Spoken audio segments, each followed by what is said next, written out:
All right, all right, all right, folks. Hopefully, all is well. Back again. Once again, it's myself and Boz. Josh here. Boz holding it down. Welcome, everyone. Thank you for joining to the discussions.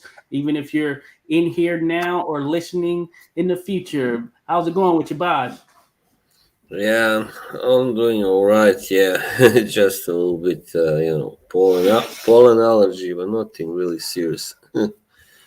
Cool, cool. Yeah, I understand. Definitely been a crazy shift. Of course, a lot of pollen, a lot of all that stuff that gets Oh into the yeah. follicles. But we'll push on. Of course, we'll push on. So hopefully you're good to go. But Mm. yeah, we're here to talk about boxing, of course, as we always do. Tell There was a decent amount of action this past weekend, bless you, and we are me. now going to jump into the mix of it.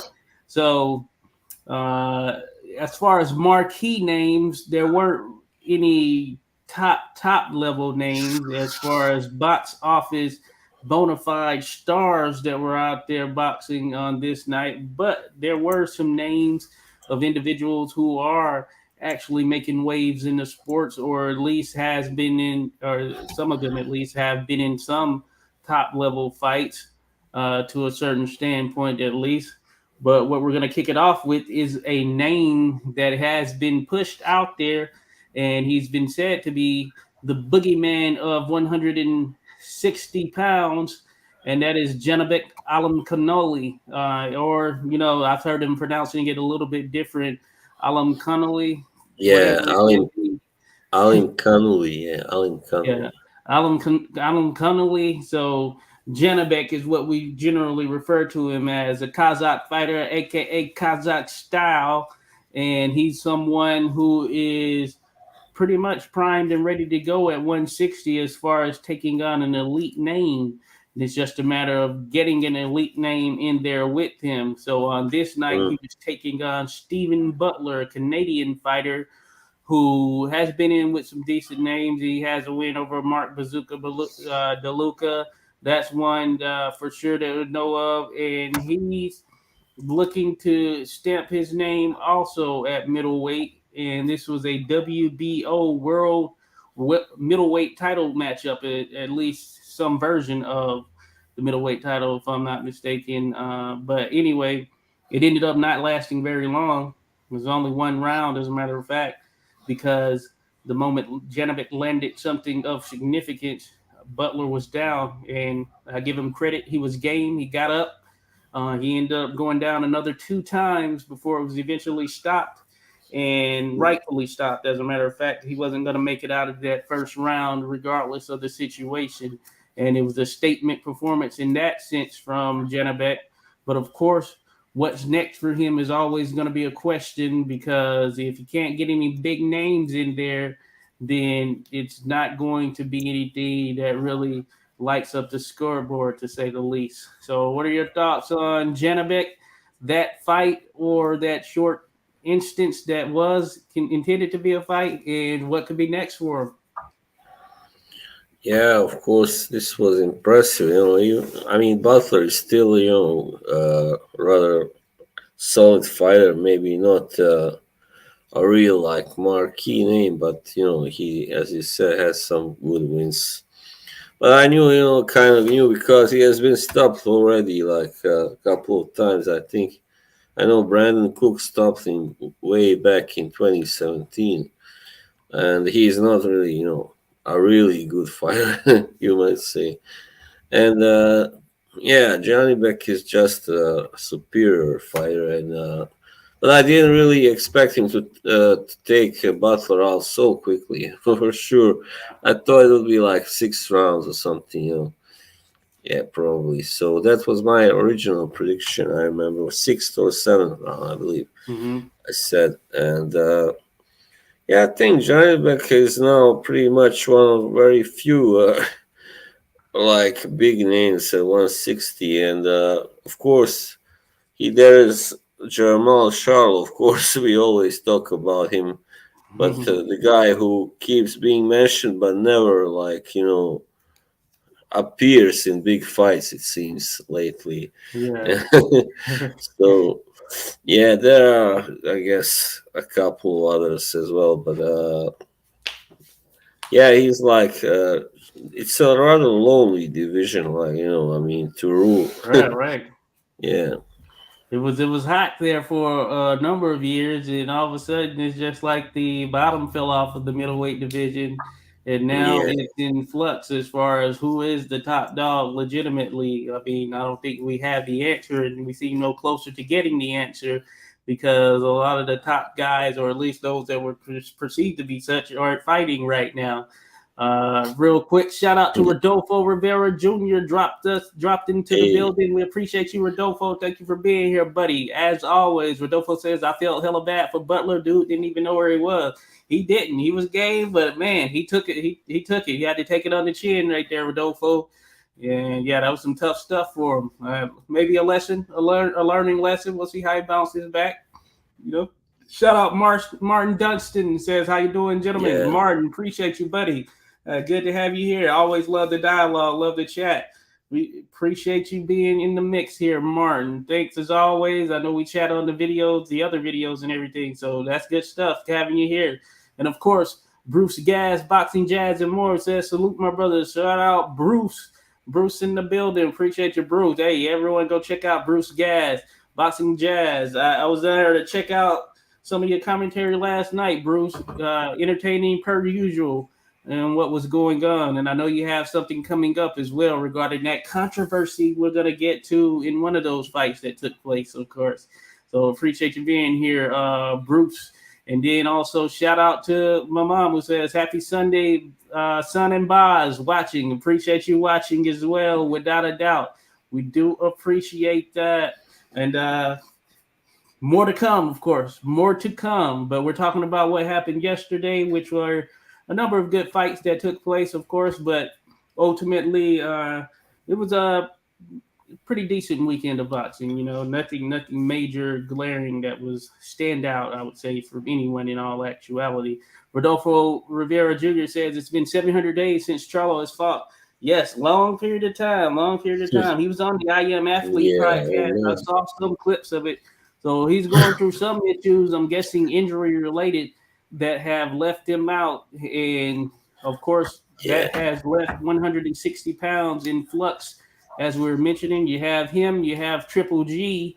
And I know recently I saw an article or some mention in some form where it was alluding to Triple G not fighting because of the money, or he only wants a certain type of fight that is going to generate a certain type of fund for him, thinking about the financial aspect of it, which I guess explains kind of the last few years of Triple G because we really haven't seen much of him Hmm. outside of Sarah's Meta. I think he beat him. Yeah, And, uh, sure. and then the Canelo fight, which was the worst of the trilogy, and certainly was past due, I guess you can say, in some sense. And so we Yeah, don't know what's up with him. Then we had Demetrius Andrade, who was there and is now gone to 168. He's still looking for the Canelo fight. So I doubt he's coming back down. And then you had Jaime Munguia, who was there and always yeah, a player at 160, who were like, hey, we want to see him in with one of these guys. But he too has now moved up to 168. And so that yeah. leaves Janibek versus the world. I was gonna say, Mangia, I wouldn't blame it on him, but Oscar, has been really doing a bad job lately Mhm. promoting. I know that several other people feel the same, that he doesn't really care enough about it. I mean, to get all his fighters, the fights they should, and get, and yeah, Yeah, Munguia had a lot of momentum at one point. I mean, it was looking like, hey, he was about to be that yeah, next star out of Mexico, and I guess you can say he is a star somewhat. But all of that momentum he had there early on has waned, and now he's a guy who was out there who we always question, like, when is he going to fight someone of note? And yeah, with this again, move to 168, is it an attempted look to try and get a cash out top fight with Canelo? But if he goes on this same type of bender to try and fight Canelo like mostly everybody does, then that's gonna set Munguia back even further. If you ask me, if that's what his intentions are for 168 only to fight Canelo, I suppose we won't see some of the other top fights that we've been clamoring for a while now, which is very much interesting because Munguia looked as though at one point he was going to be one of those guys who was going to be making major waves, or at least at this point we would have put him in that echelon as this is one of the top names in the sport right now, and he seemingly had the fanfare to back it, especially in Mexico. But it's going to be tough Yeah, I getting mean, back to that status unless he can get in there with someone of significance, and that's to be questioned still. it would have been better, I think, for Munguia to if he could stay at 160, because at 168 he has a lot tougher competition to face, you know. So Benavides and Canelo, and Morel, yeah, of course, and a few other guys, Plant, yeah, also. So he will not be able to really dominate. I doubt it. He will, Yeah. If he does manage to dominate, then it means that he is really like the next great thing, But Oh yeah. yeah, I Yeah. wouldn't Yeah. be so sure. Yeah. Yeah, you're right. And Rodolfo Rivera Jr. says the IDF is still vacant at 162, barely noticed. Good point there, Rodolfo. I think Triple G had that at one point and ended up vacating it. So he didn't care to hold on to it. And that made me pull up the ratings or rankings right now. Excuse me, at least the ring rankings. And behind Janibek, you have Adamas, Adamas, yeah, yeah, yeah, yeah. yeah. He's Carlos Adames, Liam Smith, Sergey Derevianchenko, Erislandy Lara. You yeah, have Will Smith. Yeah, that's Felix right. Cash, Chris Eubank Jr. Then there's another Kazakh fighter, Miriam Nursultanov. I wonder if I've seen him actually, but I know Mm. that Erislandy Lara is going to be fighting Danny Garcia coming up, and Oh, really? that's gonna be an interesting fight. We'll see how it looks. He and Arizona Lara still has the WBA title, interestingly enough. So Danny Garcia is about to get a title shot at 154 in what would be his second fight.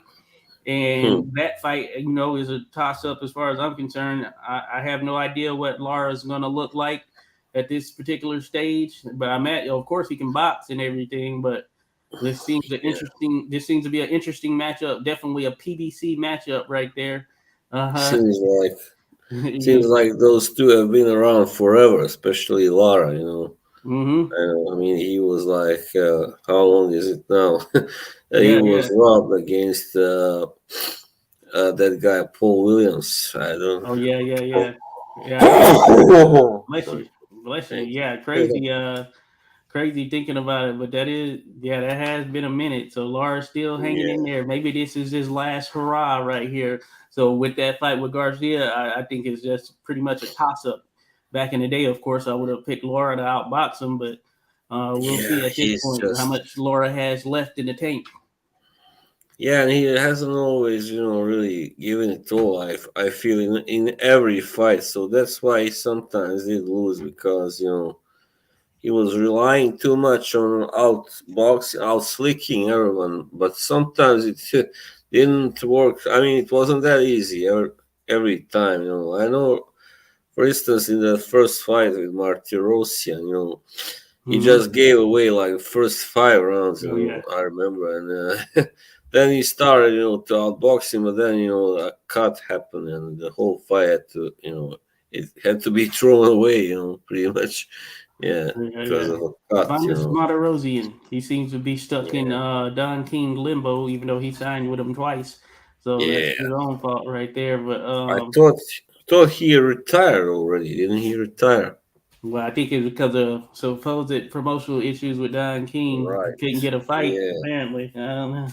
So I guess he Yeah. retired. But Don King. Is anyone still with Don King? Come on. well, Adrian Broner's with him now. That's who his Oh, new major it's move. not 2001, for crying out loud. Well, he's got Adrian Broner. That's the new big fish over there in Don King Promotions right there. So we'll see how Yeah. that's gonna go. of You course. remember what Ariola said about King? Don't think I'm gonna repeat that, but he was like, as a child, I always wanted to meet Don King, but I don't know. I think he's a racist. He's a scumbag. He's a effing racist. Hey, Don King, man, yeah, interesting character in boxing without a doubt. Rodolfo Yeah, Rivera Jr. says crazy how Laura is still at it without a doubt. He's 40 now. 40, yeah. 40 is the new He's 30, as they say. 40 is the new 30. So he's very Laura is vital. still pushing. Yeah, he's very vital. Definitely, definitely. Yeah, yeah, without a doubt. And so also, of course, we know Chris Eubank Jr. and Liam Smith are going to fight again. So Yeah, there's a rematch clause that's been enacted there. That's going to leave things pretty much open at 160. And Carlos Adames, he's still out there. Maybe Janibek versus Carlos Adames. That could yeah, be a pretty good one, you know. yeah, yeah. Um, Why not? Why not? and Yeah, I like Derevyanchenko is Thomas. supposedly fighting Hami Munguia at 168, which kind of ties him up. So not really Mm. much out there. Not really much. Wide I open, basically. know. I know Adames says one major win against Derevyanchenko and also one loss to Patrick Teixeira, if I'm not Yeah, yeah, yeah. wrong. Patrick Teixeira, Yeah. who's So no yeah, longer in the he's like, rankings. yeah, but as far as I could see, it was a close fight. That loss wasn't like he wasn't like school or anything, beaten up. But yeah, he just lost a close fight. Yeah, But yeah, I mean, he looks very good at the moment, very strong, and I hope I just would love to see him in a big fight soon. I think yeah. he's ready. Yeah, definitely.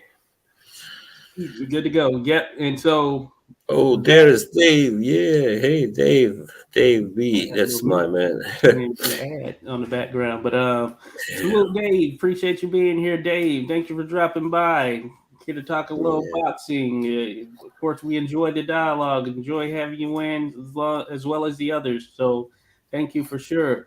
So, also on this card, the co-main featured Jason Maloney, one half of the Maloney brothers, fighting out of cool. Australia. Picked up a majority decision victory over a Filipino fighter by the last name of Astrolabio. Oh He yeah. came in. He might have been undefeated, as a matter of fact, coming into the contest. Let me double check that though. Let me double check that. Nope, he was not undefeated. I was far off, 18-4. I guess I haven't seen him, but anyway, the fight in itself wasn't one to write home about. And Jason Maloney ended up picking up a majority decision victory, as Well, mentioned, over the 12 rounds. I don't know if it answers too many questions as far as what's going on at bantamweight. I don't think that either of those guys will ultimately be the one to lead the division forward. So we'll see how things shake up on the tail end. But they are, or Jason Maloney is, I guess, quote unquote, sort of the guy right now. But we'll see what's next for him as he moves forward. And then we also there were a couple other fights on there. I know Brian Norman Jr. got a victory. He's a guy who's coming up who's a prospect that many are big on. So we got to see him in action as well. But that was the gist of the ESPN card, really. Nothing truly stand out, of course, other than Janibek picking up his quick victory over Butler, and we spoke on what may be next for him. But also on this night, we had a Showtime card that was going on, headlined by none other than Rolando Rolly Romero, who is certainly one of those guys who has found a way to get his name out there, both in and outside of the ring, mainly outside of the ring, I guess you can say. But he was taking on Barroso, who was a guy coming into the contest, a 40-year-old fighter out of, I believe, Venezuela, who was coming into the contest at 40. Yeah, Ismael Barroso. And he looked every bit of that 40, even older. That was one of the things that was popping around on memes and things around social media, is the fact that Barroso looked to be older than the 40 years old that he yeah. to that, but Probably 44 or something, yeah, 45. it could be. You never know. You never know. But be as it may, he was in the contest with Rolly Romero, who was coming off of his loss to Tank Davis and moving up to 140 pounds. And apparently, with such, he was getting a shot at a title, or at least some form of some kind of title, or maybe even some yeah, it's a WBA World Super Lightweight Championship.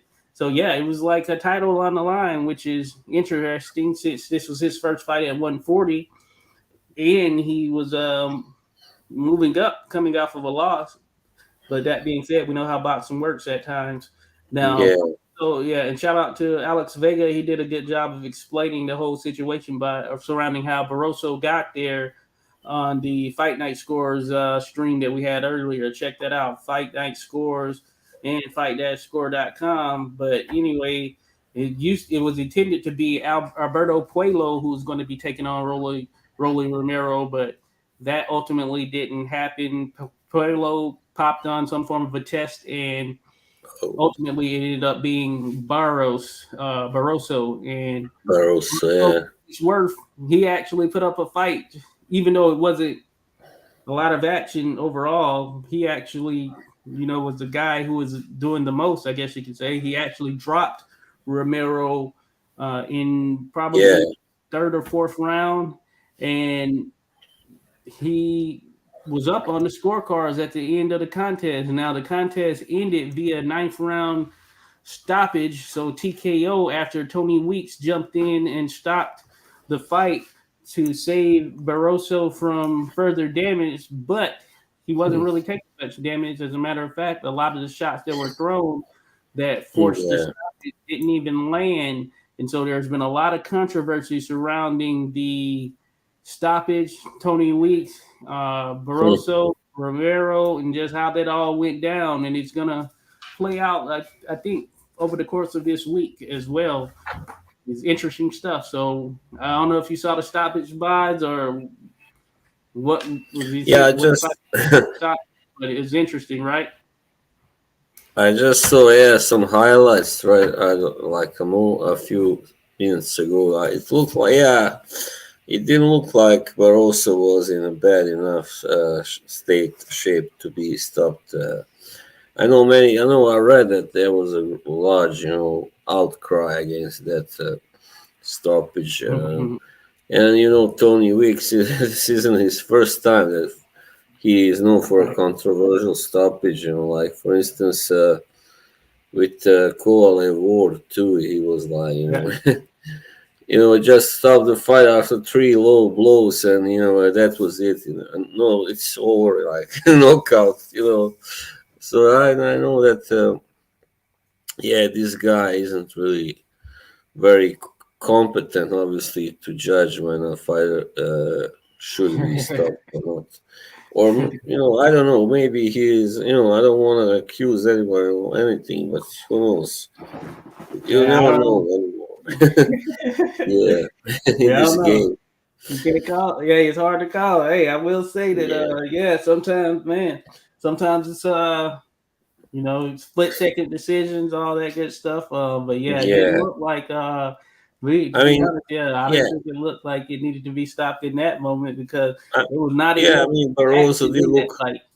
He did take some punches. Obviously, he did take some damage and all that, but he was still on his feet, like fighting back. And yeah, it's kind of hard. Sometimes it Mm-hmm. looks like maybe and with concern to his age, also, I think maybe that's why Weeks was so quick to stop it. Because he was thinking, oh, this is a guy who is over 40, and if I don't stop it now, maybe later he might, really take some serious damage. Who knows? Yeah, yeah. So Hey, you never know. You never know. yeah, Shout out possible. Rodolfo. Well, go ahead. Yeah, I mean, I know. I said sometimes a referee thinks like that. No, they do. I imagine. If I don't stop it now, I let him carry on. Maybe it will last longer, and then he will just take more and more damage and all that at Yeah, that yeah. age. The motto Yeah. is I'd rather stop 1,000 fights too early than one fight too late. That's the Yes. motto right there.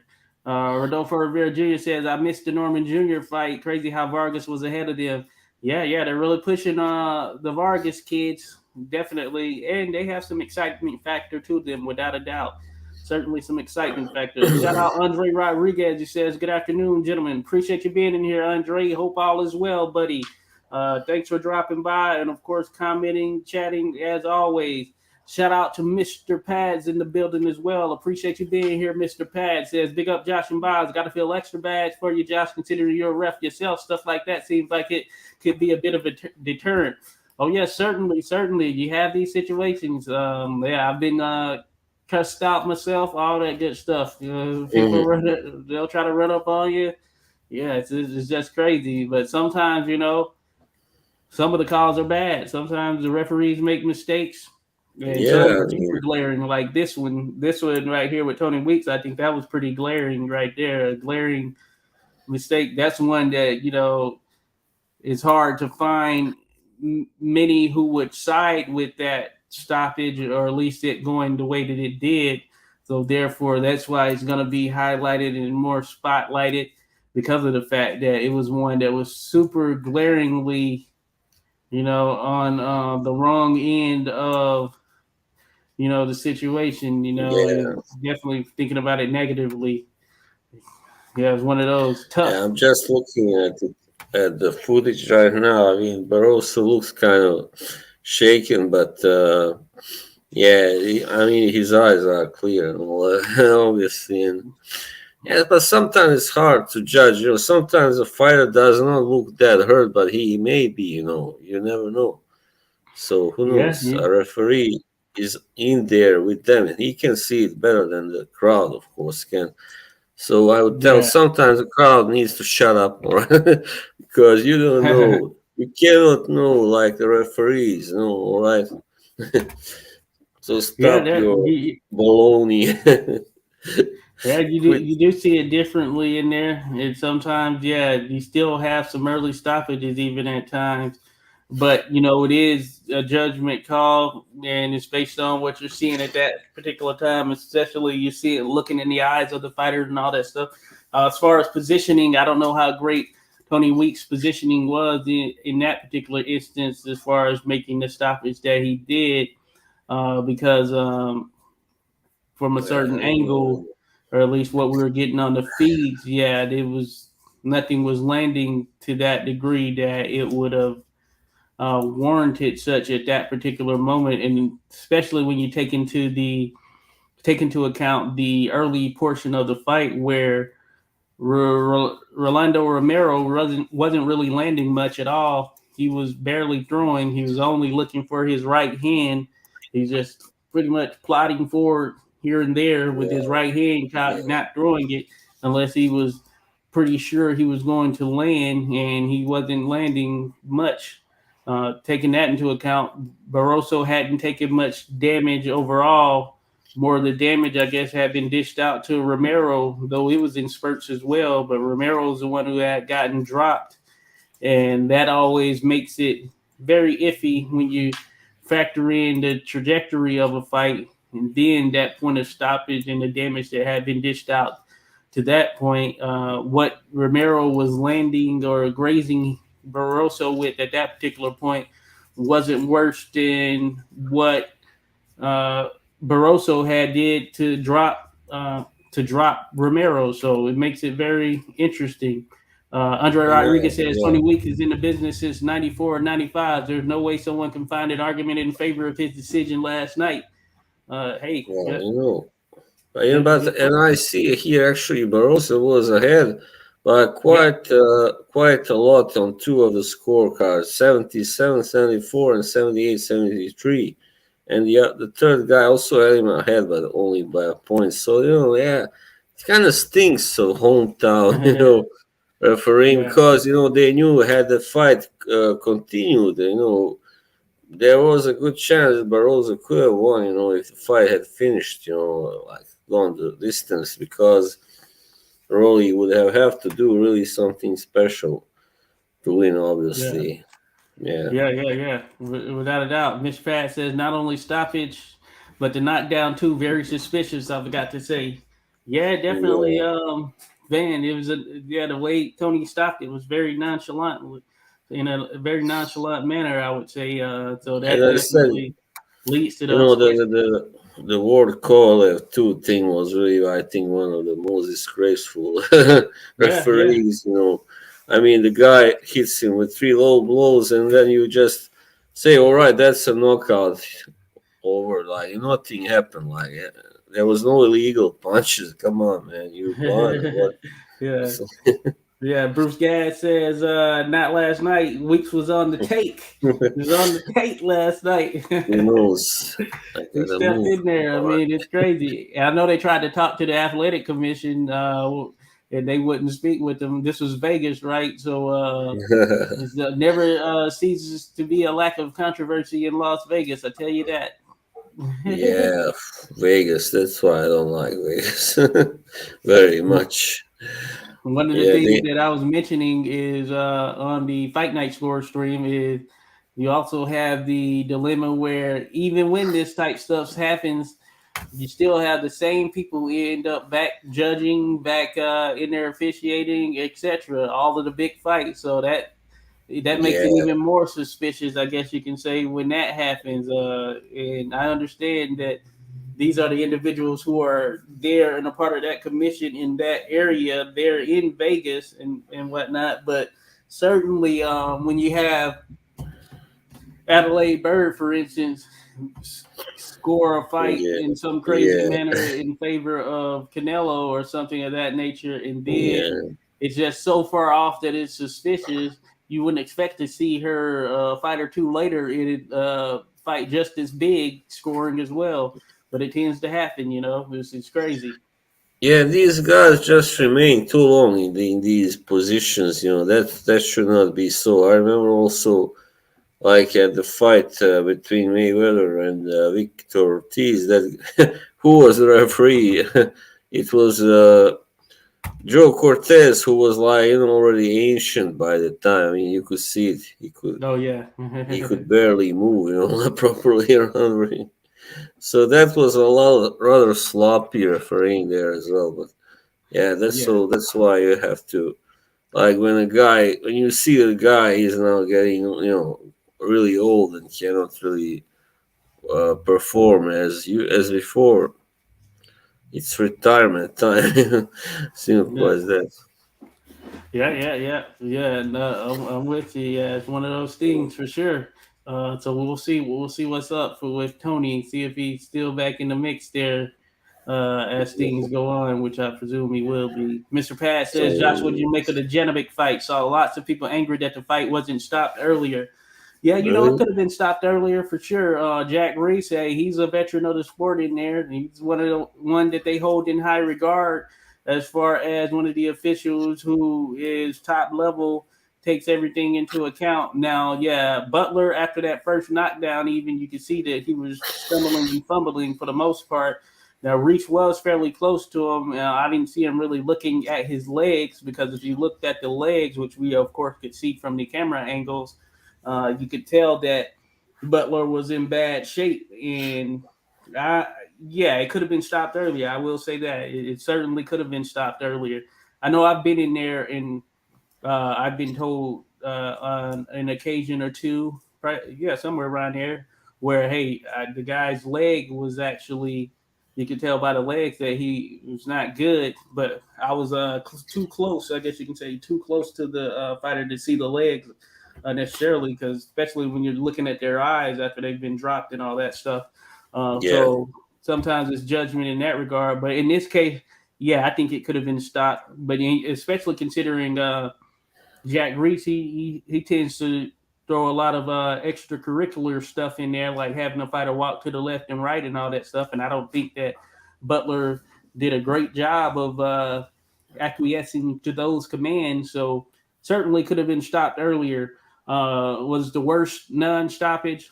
Certainly not the worst non-stoppage. The controversy of the night definitely is that stoppage of the Barroso and Romero fight. But yeah, Butler, yeah, it could have been stopped earlier, probably after that first knockdown, realistically. But hey, Butler was game. He tried to give it his all, but yeah, uh, good thing it was stopped. Period, though, for sure. Good thing it was just stopped. You know. And Bruce Gass says I watched it 5 times. Not a punch of Hmm. significance was landed at the time of the stoppage. in Romero Barroso. Yeah, there wasn't anything significant for sure. Certainly wasn't anything significant. Uh, and it would have been interesting had the next 3 rounds transpired. Romero, he was starting to throw a bit more. I guess he was landing a little bit more than what he previously had done because he wasn't really throwing much in those earlier rounds. But certainly, it was very interesting. This was at a climactic point, and you could say we were robbed of what could have been, a natural victory for Romero if he would have been able to actually get a legitimate knockout, or we were robbed of Barroso doing his thing, weathering the storm, and showing that he was meant to be there. So that's the unfortunate Yeah, end of it for sure.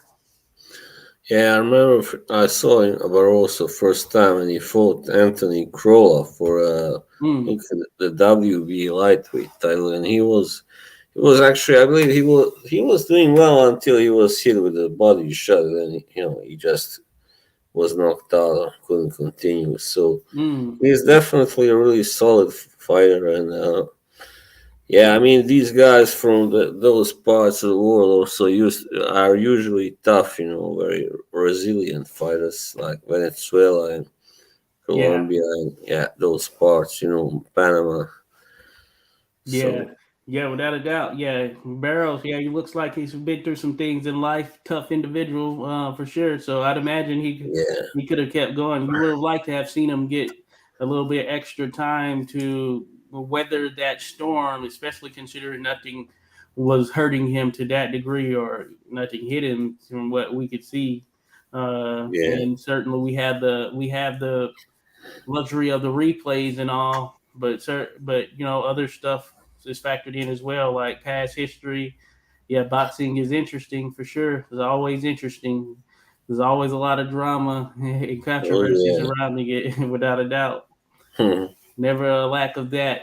Shout out Fight Night Scores. What's going on? Jim says, good afternoon, chaps. Holding it down. Be sure to check out, hey, go follow Fight Night Scores on YouTube. That's where we do live scoring. Today we were live scoring Manny Pacquiao versus Juan Manuel Marquez, one Dynamita, and man, it was a close fight. If you all recall that fight, very close.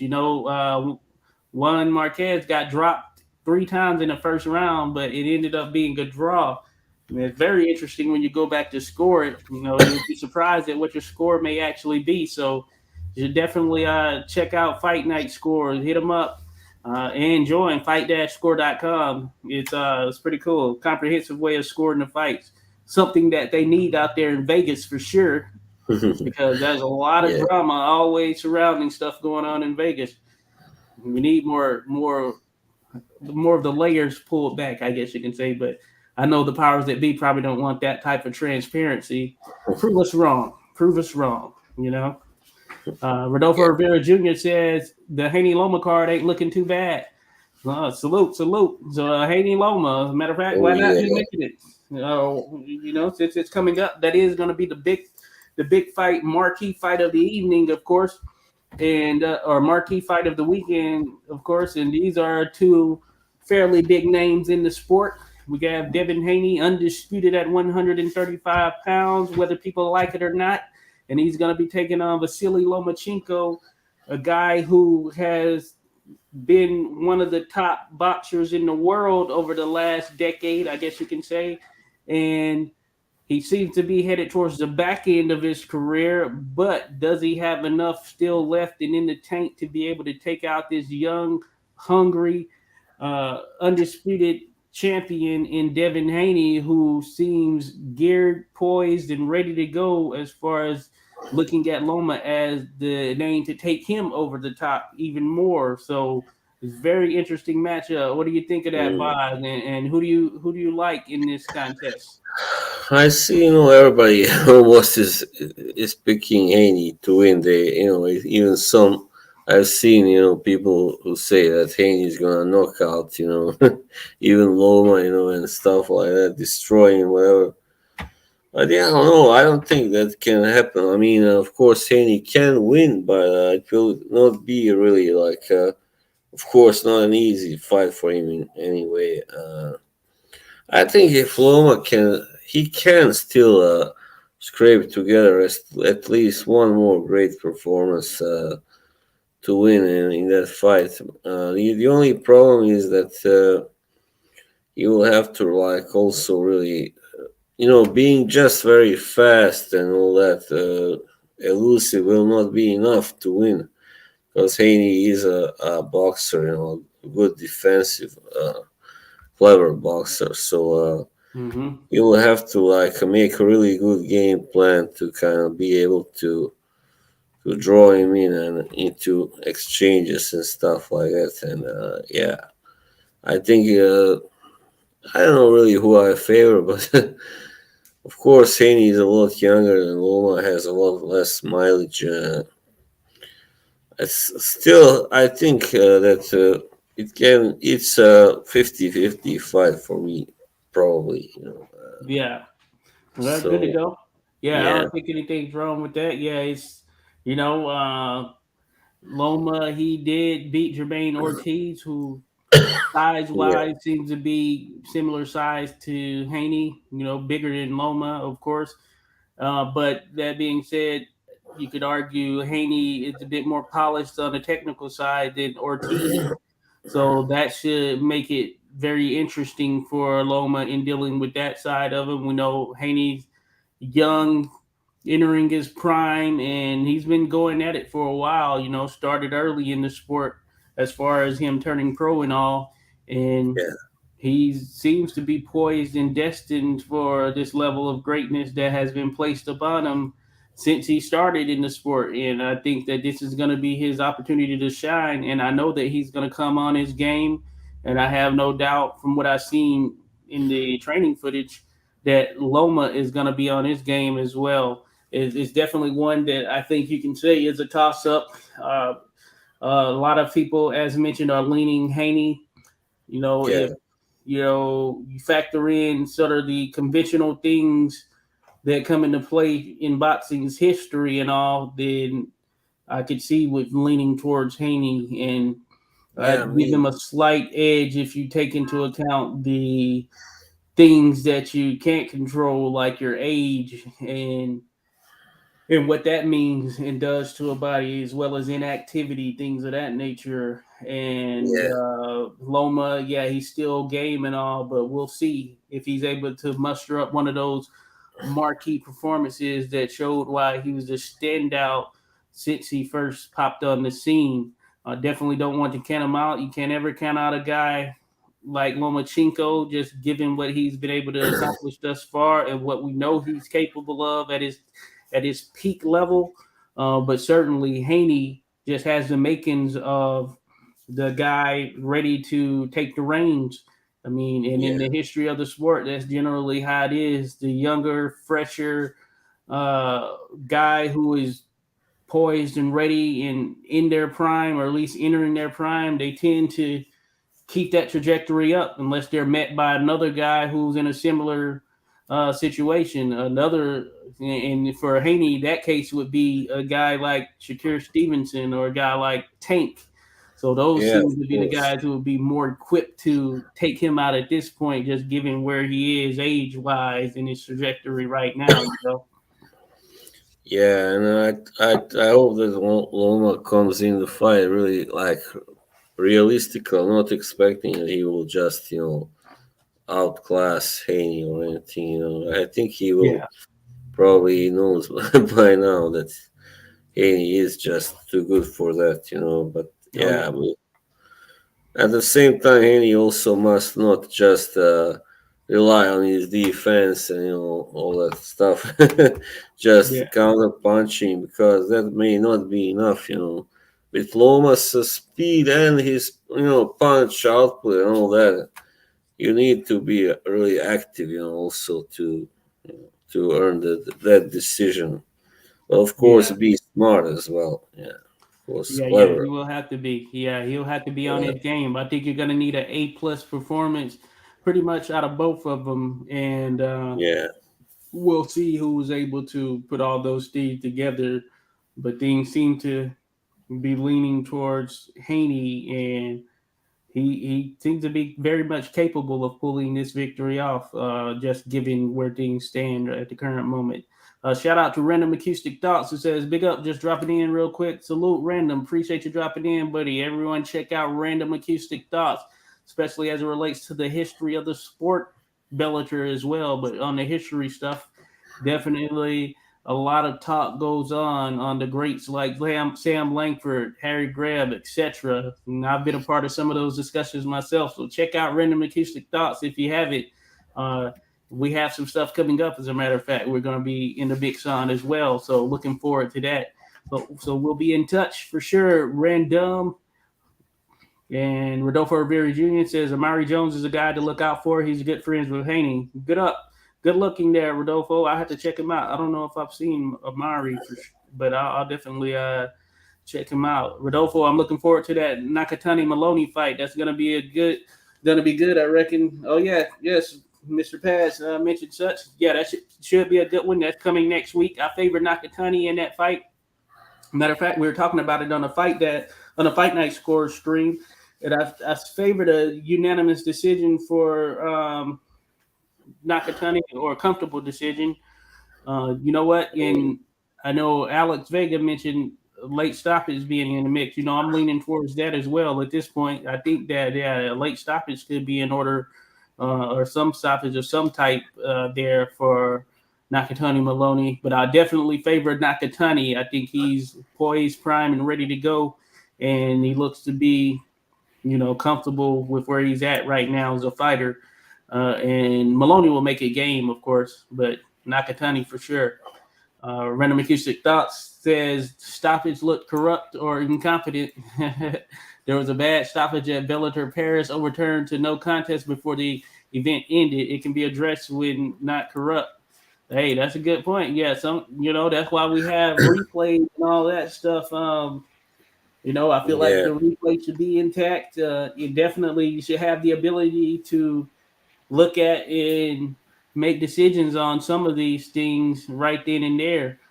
And I Hmm. guess they have the power to do so if they really want to, but oftentimes a lot of this stuff gets left to Yeah, I mean, roll over for a week or football. whatever. You may not hear from it. Sometimes some stuff gets changed or turned over, but other times, probably more often than that, they just kind of move ahead and we're on to the next fight, and we just have it in the back of our minds. And historically, for those that saw it, think to themselves that, what, this guy was robbed in this fight, but officially nothing changed. It's pretty interesting. I mean, in football, you got this, VAR, that's big screen where the referee can see the replay. So why not have it in boxing as well? So Yeah, he can go to this room and watch watch the yeah. replay, and then know if he made the right or what decision he will make anyway. Yeah, and it will be interesting in this type of situation. So yeah, certainly it may not be the ultimate solution. There are some things that will have to go into it, the rulings and how that would be worked. And when you factor in a early stoppage, for shots not landing because the referee jumps in and stops it. Of course, the referee can lean on the fact that, hey, I felt that this individual was not in good shape.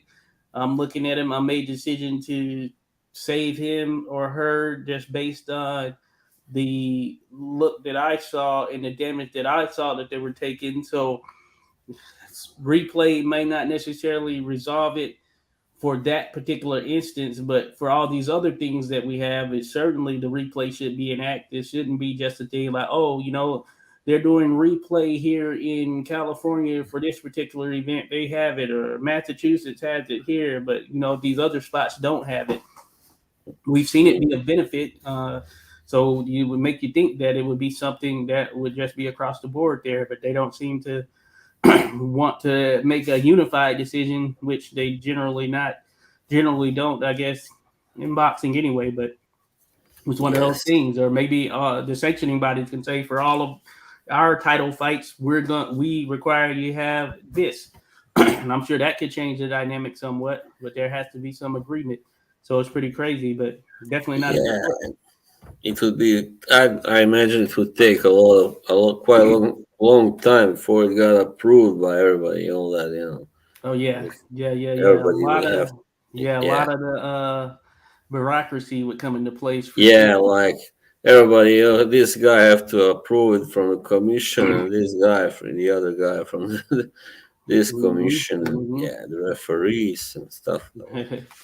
Mr. Pat says another one to keep an eye on, Rodolfo, is Abdullah Mason. He looks decent. Yes, indeed he does, Mr. Paz. Abdullah looks like he's got the goods so far. Still early on, but trajectory wise, he seems to have a lot of what is needed to be one of those fighters who can continue to improve and get his name out there in the main events at some point in the future.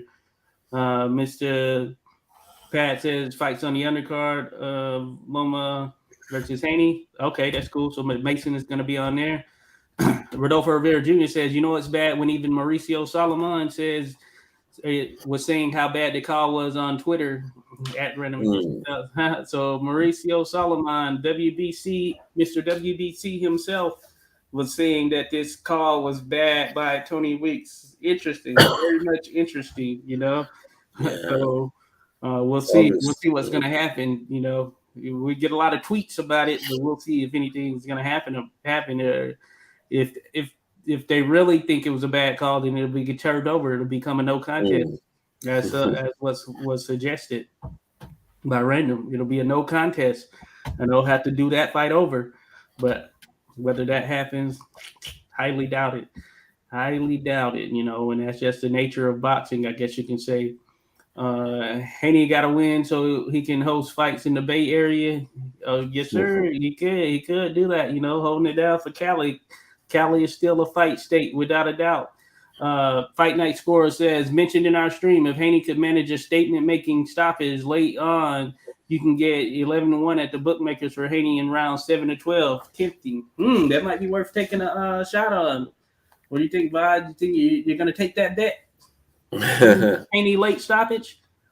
No, I wouldn't really. I don't think he has what it takes to stop Loma, and yeah, I don't think anybody can really, unless he's really like deteriorated. But I don't think he has like overnight. He's not that Yeah, old, so yeah, yeah, I wouldn't yeah, take that bet. No, no. yeah. Haney, yeah, isn't one of those punchers. No, He can punch a little bit, but definitely not a puncher. He's more boxer for sure. We seen him yeah, get some pretty good knockouts. When he knocked out Antonio Moran, he set that one up very nicely. Caught him with oh his yeah, right hand. I was there live. It was legit. But that being said, yeah, he's not known for being one of those guys to yeah. knock Like you out. if he really kind of turns the guy perfectly, then he can knock him out. Yeah, But otherwise, no, not really known for his power. yeah, Yeah, yeah. He could potentially get it done through accumulation, but yeah, we'll see. Yeah, it's going to be tough to do so on Lomachenko, as you mentioned, who even at this stage he still moves pretty well, and his reflexes are still somewhat there. You know, so it's not easy to just land yeah, on him. Definitely, and he does a lot of lateral movement as well, which some fighters tend to struggle with. Uh, Not that Haney will, of course, but it's going to be an interesting matchup. I think a lot of the early part of the fight might end up being very tactical, so we probably won't see a ton of sustained action in the early part as they work around, figure each other out. But it should be interesting. But that's a good bet right there. You can make a lot of money right there, Jim. So you well, I don't put it know. down. Let's go in 7 together. to 12. Well, 7 is definitely too early to expect a stoppage. Yeah, Fight Night Score says, but he likely wins a decision. Yeah, likely. Yeah. Yeah, of course, he's fighting at home, and he's a younger guy in prime. The other guy is not. So there's a Mm-hmm. big chance, yeah, he wins easy. Rodolfo Rivera Jr. says that would be cool though if both Maloney brothers become champs in back-to-back weeks. Not happening, Yeah. Rodolfo. Not happening. Well, it would be cool. Yeah, I think I agree. It's possible, but we'll see. Yeah. Not happening, Rodolfo. I'm telling you that right now.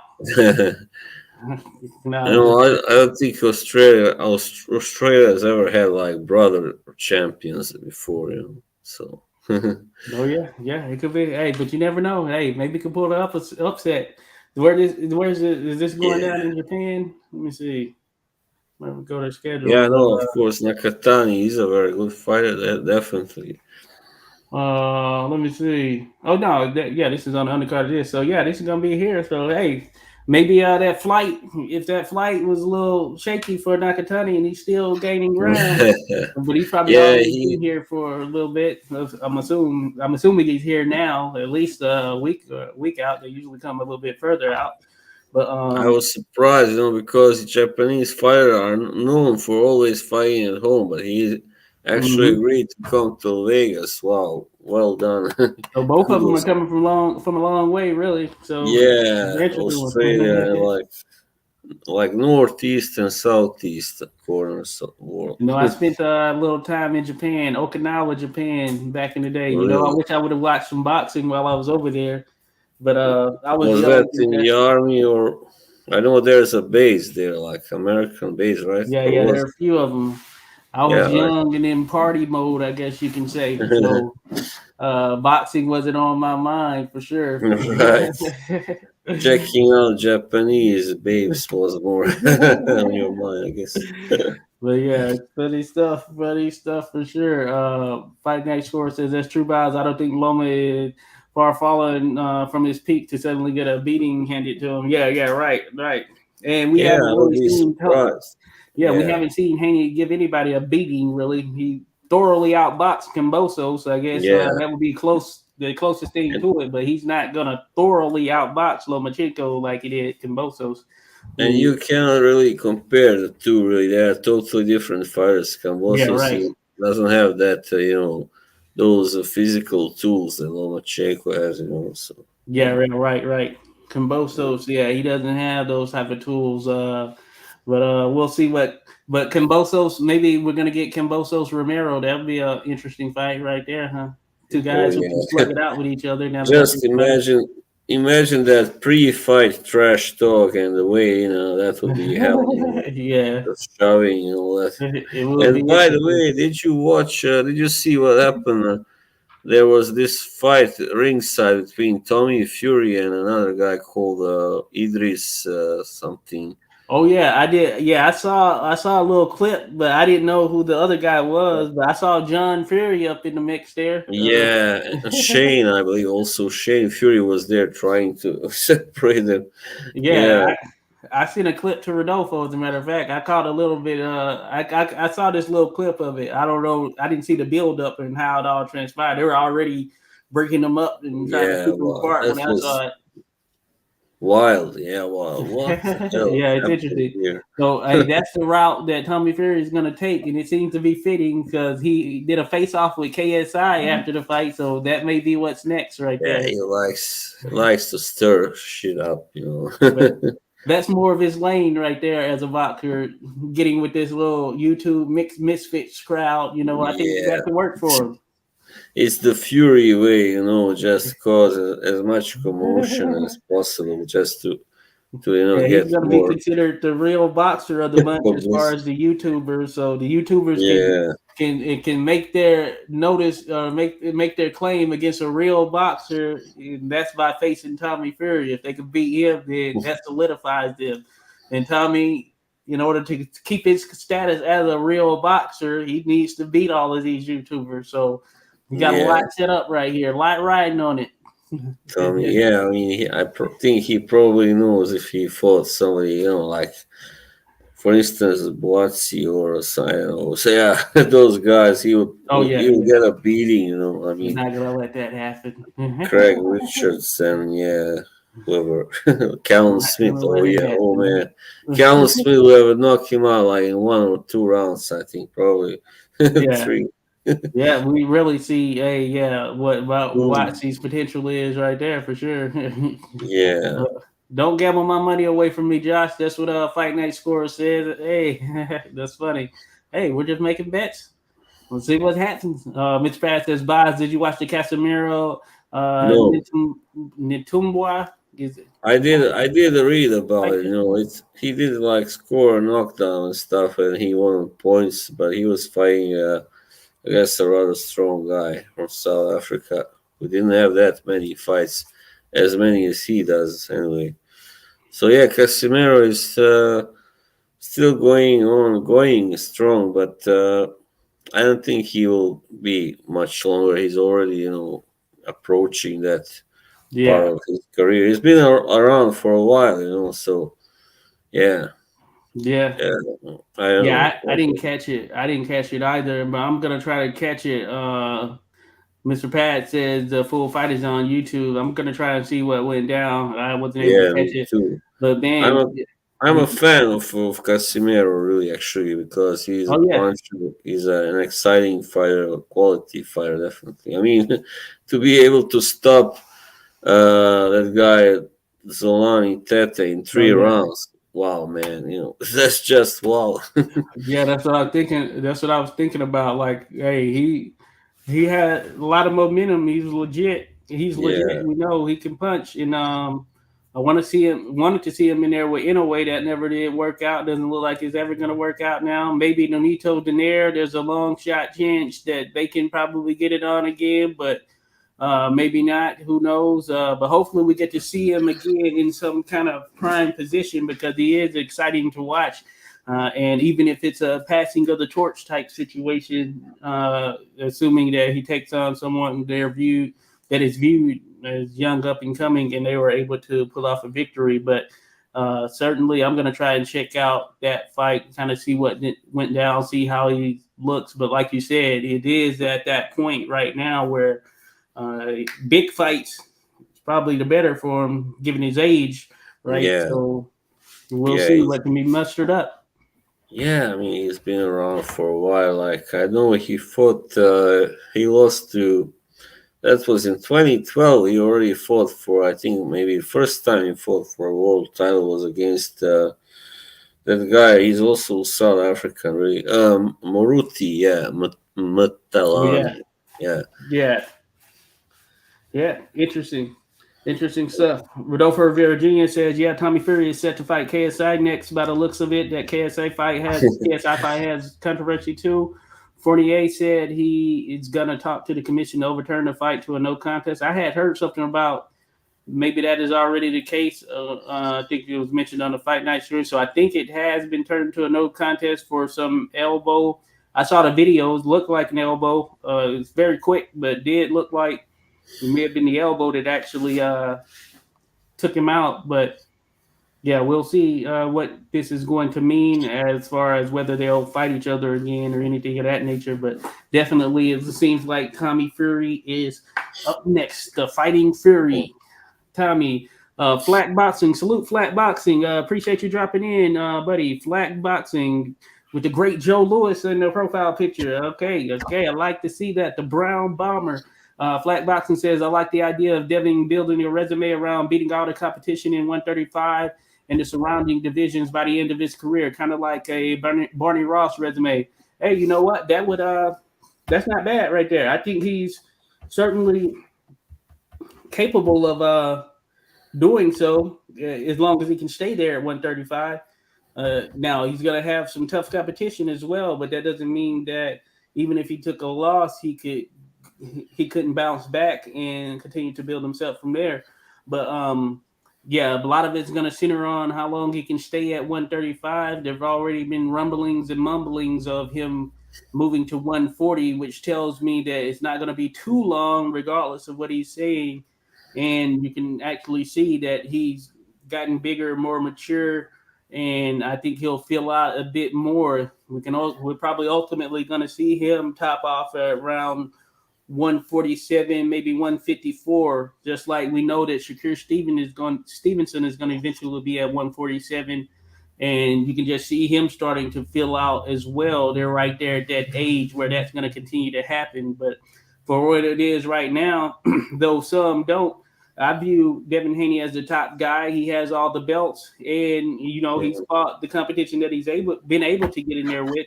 I know Tank is there, and he has some solid wins. Just got the win over Ryan Garcia, so many view him as number one at 135. Though he's fought between 135 as well, or between or up to 140. Below that, of course, too. And he doesn't. Does he have a belt? I don't think he has a belt, right? So yeah, right, because Haney has the belt, technically speaking. So Yeah, he has all yeah, the I don't. belts. I guess you could say he's number one in terms of talent that you see right now from a guy who's been fighting at 135. But Shakir just got there, so he just got there. He's had one fight there. I view Shakir Stevenson as the guy that I see that could be the creme de la creme at 135, assuming all of them were to match up and fight each other. Which, even though we want it, whether or not that actually happens is still a big if.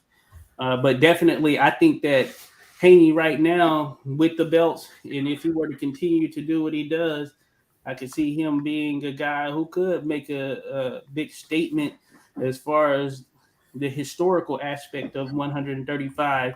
If he were to hold on to all of those titles, but the weight is going to be probably the biggest challenge for him, as far as I'm concerned.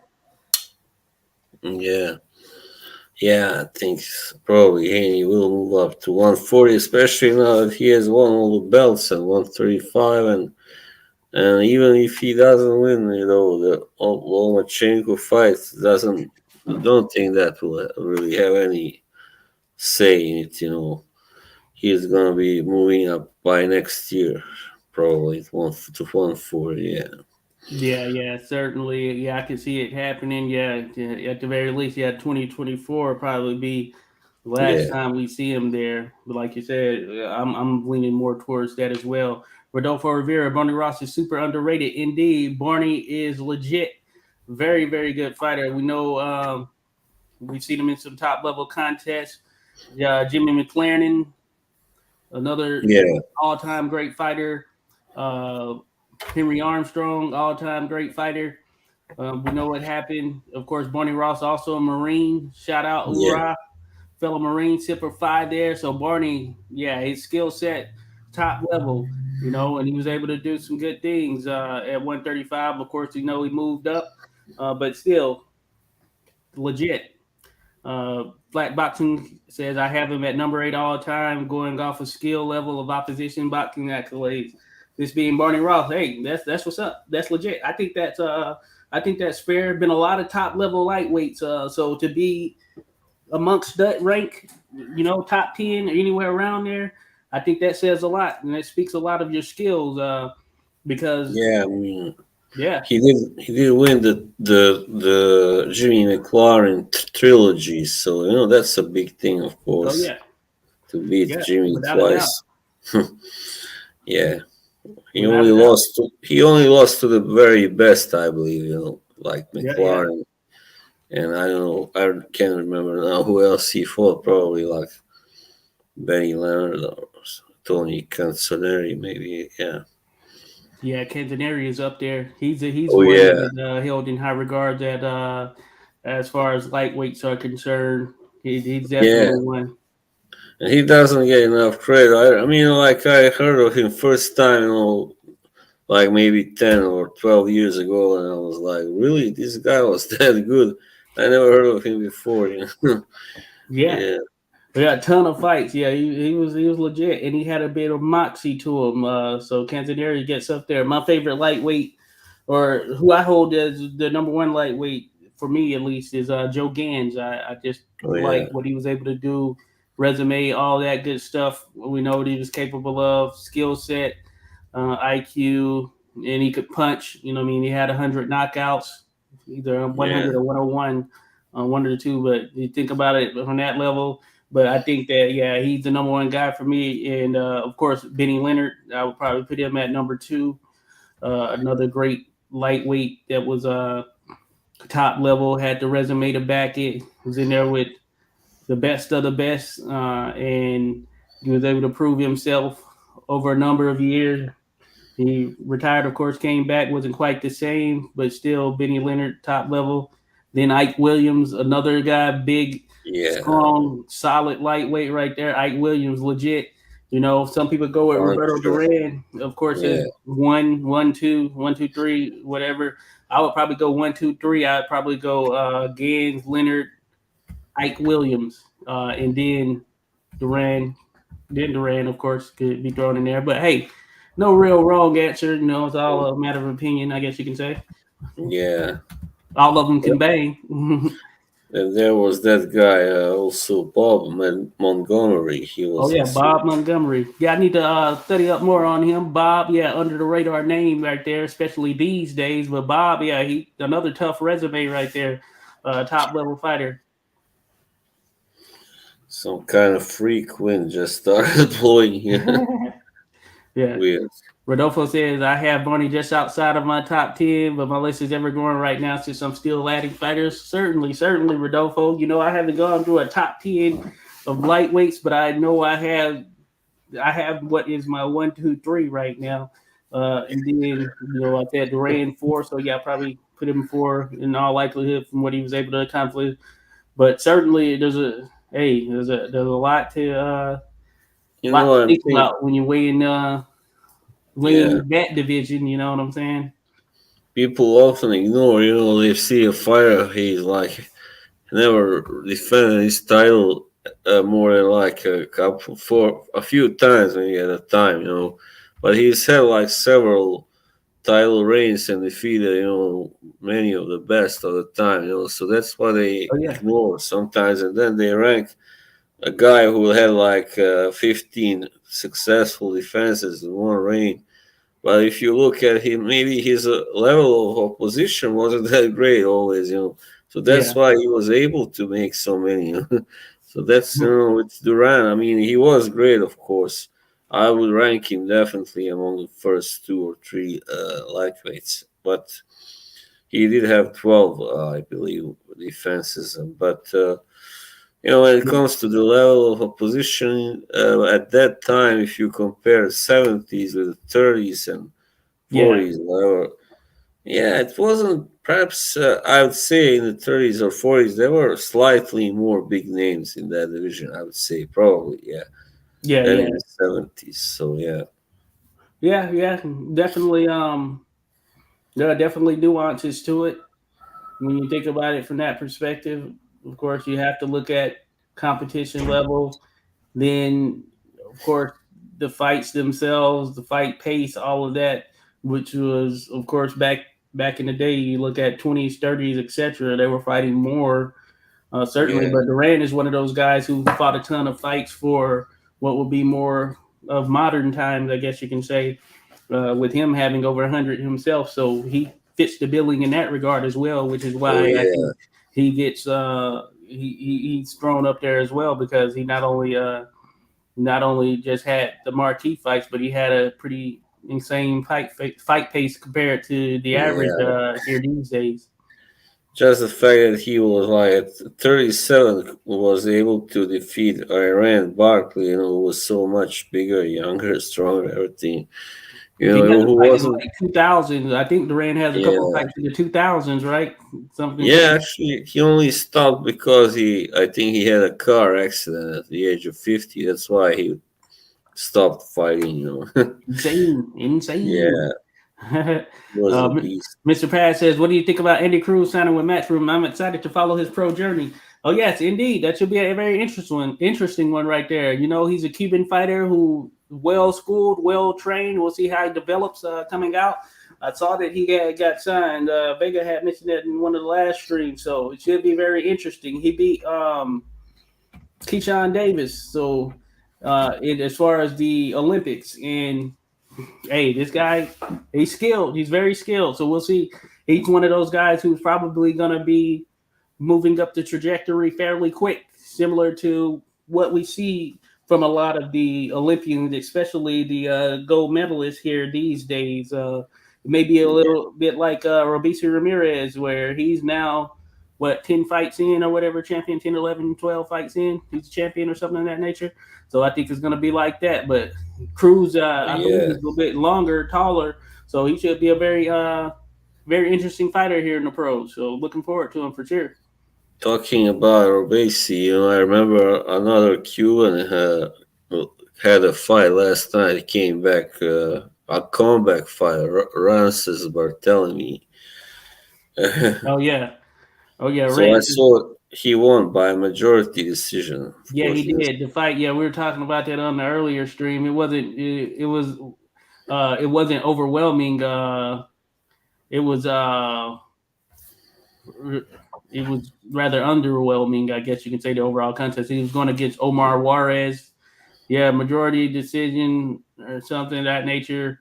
And I was looking at it, but yeah, it wasn't like exciting. So I can't really say who won or who didn't, but but officially Rancis did. So I guess that is what it is right there. But Rancis, yeah, another one of those guys, Cuban boxers. So yeah, he can box for sure, but he can certainly put up a stinker here and there. Probably more so here, uh, a lot of here when you're actually there in the moment than there. So however you want to slice it, Yeah, but I don't yeah, think. Rancis was back in action, baby. How Rancis I think he Bartholomew. will. Yeah, I don't think he will make much noise at this point. How like he's already, so in kind of getting on in age and all that. Yeah, yeah, Probably like interesting. close to 40 if he's not 40 already. I don't know how old Yeah, I he know. is. I think he's certainly late 30s or Yeah, mid to late 38 30s. maybe. Yeah. Yeah, he's getting. I think he's around my age or something like that. Let's see. He is, yeah, he is actually 30, almost 37. Okay, yeah, yeah, yeah. Same Yeah, here. he is Same your here. age. Yeah, Yeah. yeah, yeah. Old Rancis. I mentioned on the Fight Night stream one time on Twitter. Someone was mentioning about, hey, what do you someone mentioned a who is the most boring fighter in boxing, and I said I just said Rancis Bartholomew comes to mind, and I remember him liking that tweet. It's Yeah, like I'm he's gonna a show you, and good sport. he had a fairly somewhat exciting fight since then, but maybe one is that no two because the fight with Gary Antoine Russell, what I was mentioning, that was fairly exciting for as long as it lasted. Oh, You yeah, know, he got he was forced stopped. to Yeah, bang in that one. He was forced right. to. So he was fighting a much younger, hungrier guy, obviously. Yeah, yeah, yeah. That forces it up out of you for sure. Rodolfo Rivera Jr. says, "I wonder if the Expendable movies were inspired to name this Sylvester Stallone character after Barney Ross." I don't know. I haven't seen those. I Yeah, I haven't don't seen those. watch those. I never watched those. No, nor do I want to. Really, it's kind of cheap Yeah, I action. haven't seen those movies of washed up actors there, Rodolfo. I might have to check it out. No, I'm just kidding. I'm just kidding. I kid. I kid. Hey, I'm not who you call me washed up? It's like, Flat boxing. I've been refining my top 30 all time for the past 3 months. Hey, I feel you, man. I feel you for sure. I know that I've had some changes to. I don't know that I've done a top 30, but I just think about like the top 10 fighters and just thinking about who I hold in the high regards in that ranking. And I know that my mind is going so many different ways with who could be in and up there and around certain areas. So I think, yeah, hey, nothing wrong with that. I think it'll be redefined constantly because of the fact that, hey, as you get new information, as you see more, understand more, learn more, then that has to be taken into account. So, yeah, I yeah, mean, I already told you how I knew this guy who was like always. He was always ranked those ancient guys. I'm ahead of the more recent fighters. He was like because just he thought that they had to be better because they fought so long ago. And I was like, come on, really? It was. It's yeah, kind certain of things you have to take into account. yeah, it's quite ridiculous. I mean, as we already spoke about, is the level of the athletic level was very different in the old days than today. Like after sometime after Second World War, it changed. I guess Yeah, maybe more slowly. supplements became Yeah, available. that too. Of course, now we can talk about in this century. Yeah, earlier it Yeah, wasn't that much, but in the 80s and the 90s. But yeah, yeah, it's yeah. It's certainly very there's certainly a number of things that have to be taken into account when you factor that in the history and then weighing it to now. One thing you can look at that is certainly a deciding factor, or at least a big piece of it, is the resume. You know, how many the top level fighters, top 10 fighters. Shout out to BL Boxing Library, and he does a good job of highlighting that. But how many fighters of note certain individuals took on during their career? Like, for instance, yeah, we know that we have those that are fighting now who probably haven't fought the best competition available within their division. And of course, we'll see where they end up once their career ends. So that's another factor in terms of comparison of active fighters with those that have already retired and their careers have been decided, etc. So we'll see yeah. with some of these active fighters how they continue to shape up for sure. Hmm, right. But certainly varying things. Mr. Pass says Flax Boxing. What do you have? Barbados Joe Walcott and Tony Canzaneri just asking for fun. Oh yeah, I know Barbados Joe Walcott. Yeah, top level welterweight for me. He 5'1". I mean, what he was able to accomplish. I mean, hell of a resume. Fought some of everybody. You name it, he was in there with them. Joe Chewinski. I mean, Oh yeah, just top level dude. He knocked out Joe Chewinski, who was about 6 foot and was a heavyweight, even though Chewinski was more in the 170, 180 range, probably tops. But still heavyweight though. He fought at heavyweight at least. Knocked out Jack Johnson. That's his one of his famous fights at least. But our Barbados Joe was in there with him. I've done a video on Barbados. I need to do another one because that one's short. Do them a little bit more in depth these days. But world welterweight champion Barbados Joe Walcott, top level guy for sure, and one of those who definitely goes underrated with these days at least. When you think of the Walcotts, people tend to think Jersey Joe Walcott, yeah, but this is the man he took his namesake from right here, Barbados Joe Walcott, and just a top level fighter overall. What he was able to accomplish at 5'1", and he didn't let that hold him back. That shows you if you're determined, you can do some big things. You can do some big things in the sport, without a doubt. yeah. I instantly thought of Jersey Joe Walker when I saw Joe Walker the Yeah, name, and then I yeah, saw it yeah.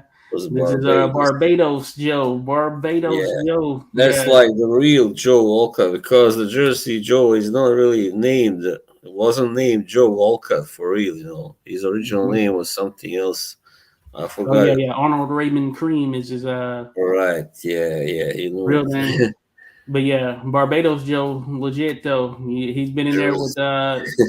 some of everybody. Like I mentioned, you're talking Joe Gans, Sam Langford. I believe they got it on. Yes. Uh, Supposedly there was a backdoor fight. I did a video on George Budge Byers, who fought a little bit back in the day, around that time frame. But he was another top level middleweight, primarily I guess noted to be a middleweight from Canada, essentially. And Yeah. he had a backdoor gym fight with a closed door gym fight, I should say, with Barbados Joe Walcott. Supposedly, he gave it to Barbados Joe. Excuse me, gave it to him. George Budge Byers did a video on him. It's worth checking out if you don't know George Byers. He's legit.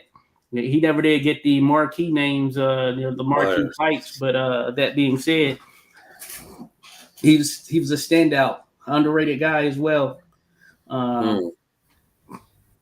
Then Roberto Adolfo says, "Yeah, it's always good to have your own list. You know, we love talking the history. Let's go, baby. We love talking that history."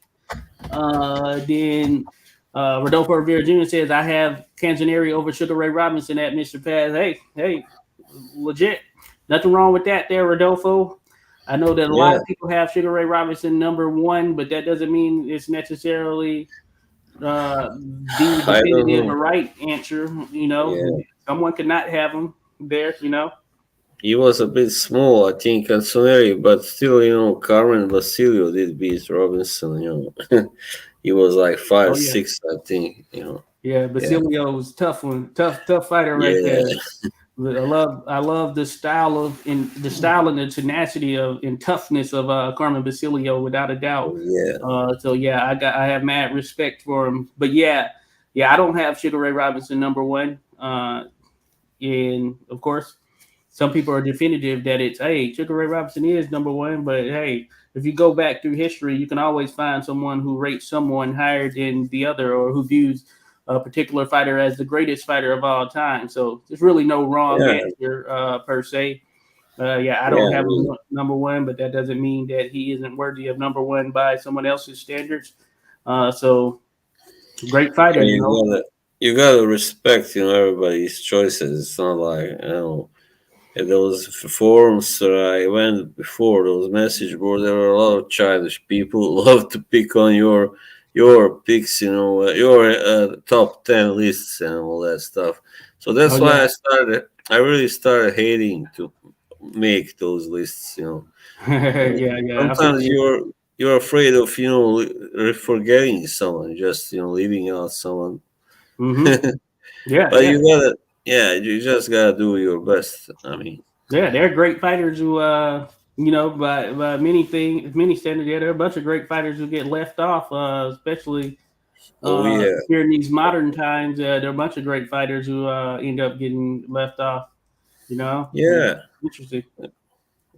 yeah. That's the case. It happens. Definitely.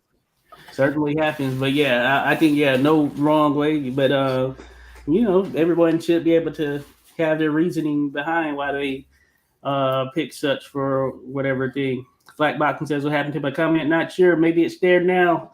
Rodolfo, let me see. Rodolfo Rivera Jr. says I rank fighters by the ratings of their opposition. Hey, that's a good Yeah, thing to factor in there right there. You can always tell by who you fought, who you beat, regardless of whether you've seen the footage of them or not. Uh, if they've gotten the victories over all of these top level fighters that you have seen, then hey, it must be something about them that stood out, that they were able to make their name and become one of those top level fighters. Flat Boxing says Gans might have my favorite style ever behind Barney Ross and Rocky Marciano. Beautiful counterpunching with excellent clinch work and insanely sneaky power. Joe Gans. Oh yes, without a doubt, Flat Boxing. Yeah, it's amazing that we still have footage of the great Joe Gans. I like that. One of my favorite knockouts, as a matter of fact, of his knockout over Kid Herman, and the way he catches him. I mean, I think it's a right cross. He does a little combination, and I think it's capped by a right that sends him down and out, down like a plank, basically. I made a little short of it, but man, Gans was legit. Getting to see him in there with battling oh Nelson yeah, was fouling the crap out of him, but he was withstanding. Thinking about the first fight, I believe, and he ended up being disqualified, that being battling Nelson. But it just goes to show you that Gans, he had to go through some ish to yeah. get to that level that he was able to get to in the sport of boxing. And you're right, No, had a beautiful style.